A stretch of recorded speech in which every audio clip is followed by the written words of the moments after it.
Hello, my name is Tofpik. I'm Head of Technical Analysis and Senior Markets Analyst at ADM Investor Services International Limited. Here's your weekly technical analysis of Paris milling wheat and London UK feed wheat. I'll start with Paris milling wheat. The market here in August, as elsewhere, constructed a new pattern. It built a mid-August to mid-October ascending wedge pattern that's highlighted in blue on my daily chart. Mid-October prices dropped out of this ascending wedge pattern and pushed down through the long moving average, currently 345, and 6 weeks ago down through both the short medium moving average, currently at 323, and the medium moving average, currently 327. By doing this market showed an earlier bearish incentive compared to the other grain markets. So, there were, I say were, as one avenue is now sealed closed, there were here, as in other grain markets, two avenues for this market to travel. In the end, it chose the first avenue, which is a straightforward move down, with appropriate potential targets for the ascending wedge pattern. Thus, a primary target on the downside was in the 331 zone, whilst the secondary harder to reach target, X1, was down in the 296 even zone. Midweek last week, prices pushed down through the supports and reached the harder to get target X1. Overshooting it slightly and then stopping. Question now is whether the final move down was enough. Now, I left a question open last time, so whether the various supports will be enough to turn prices higher. And maybe, just maybe make a possible double bottom. Personally, I was not sure last time, as we have so much ammunition above the market, which suggested the bearish incentive is still there. My sentiment of not being so sure of a double bottom type action is still there, and I stand by what I said 2 weeks ago, and I quote, prices would need to clear the 50% Fibonacci line at 307 on a closing basis, something it really hasn't been able to do as yet. Then fill the gap left over from last week between 310 3/4 and 311 311 1/4 before tackling the start of the real overhead resistances. And that kick off from the 50% Fibonacci line of the March 2021 to May 22 move at 315 even. End of quote. However, I tempered those comments with the following, said at the same time, and I quote, that being said, the avenue below is no easy avenue.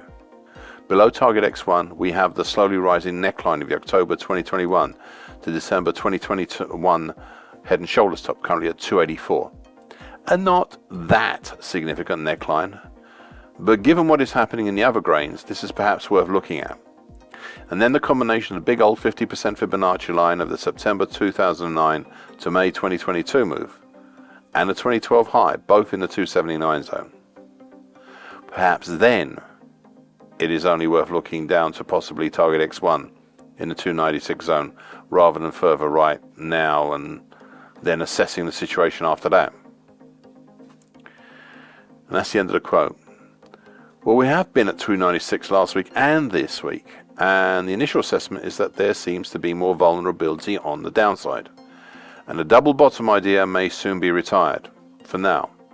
Instead, take a look at the whole big action since the peak in May, to date,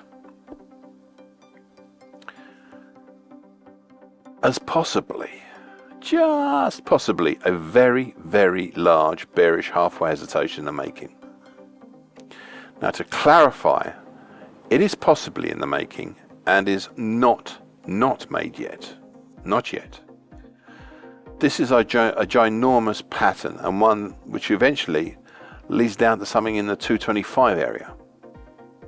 I'm not prepared to call not it yet.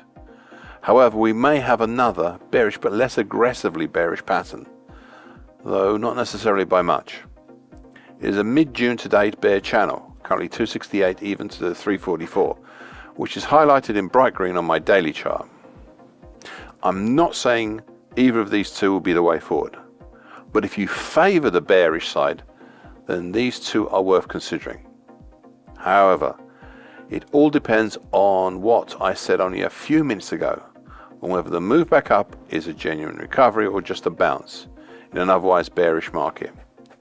It will need for any move back up to see, and I quote, prices would need to clear the 50% Fibonacci line at 307 on a closing basis. End of quote. London UK feed wheat. From mid-July to the end of September, we had a shallowly bearish channel that morphed into a shallowly descending broadening wedge pattern, which morphed again in mid-August into a bull channel. This bull channel is the one highlighted in blue on my daily chart. In mid-October, the market made a weekly key reversal down that broke down through the lower bull channel line and started the next major piece of action, this time a move lower. Prices additionally broke down through the medium and long moving averages, currently at 263 even and 280.70 respectively. 3 weeks ago I asked you to, and I quote, "Watch out for this pair as they're on a course to make a dead cross soon," end of quote. 2 weeks ago they did. Now please note this is a lagging bearish indicator, but it's still a bearish indicator. So if the breakdown through that original lower bull channel line, it leaves us here, as elsewhere in other grain markets, with what were initially two avenues going forward. Eventually the market chose the first of the two.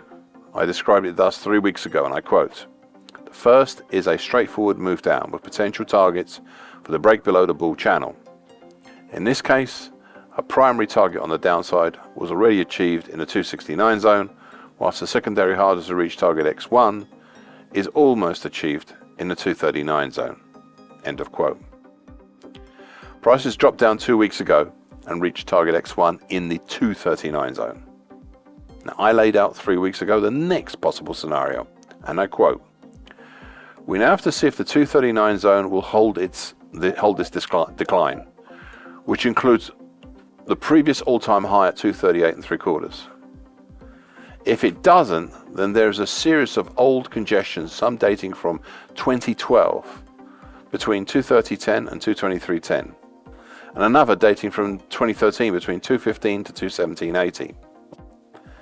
These may in turn be in the frame, but first let's see what the 239 zone holds in store," end of quote. Once reaching 239, prices hesitated, as I thought they might, until the end of last week. It is at this point that I will bring in my last words from 2 weeks ago, of a potentially new pattern, and I quote, "There is one potentially new factor to add into the mix.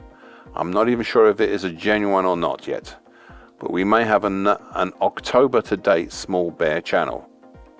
That's currently 221.05 to 238 even. I have added it onto my daily chart, but for the moment I have chosen not to highlight it, at least until I can see it perform. One thing it has in its favor is that the short medium moving average, currently 237.45, seems to be paralleling it just under the proposed upper bear channel line. Today I have decided to highlight this bear channel in purple, and the short medium moving average is still paralleling under the upper bear channel line. And the reason is it's showing an excellent idea of the bearish angle of attack of the market. Now the question now is, what's next? Well, prices are now running into a congestion band between roughly 223 to 230, which has the 2012 high within it. It's a reasonable piece of congestion, but it may be no match for all the ammunition stored overhead between July and October. Thus we need to look a little further, and this is where the way out ideas come to light. What if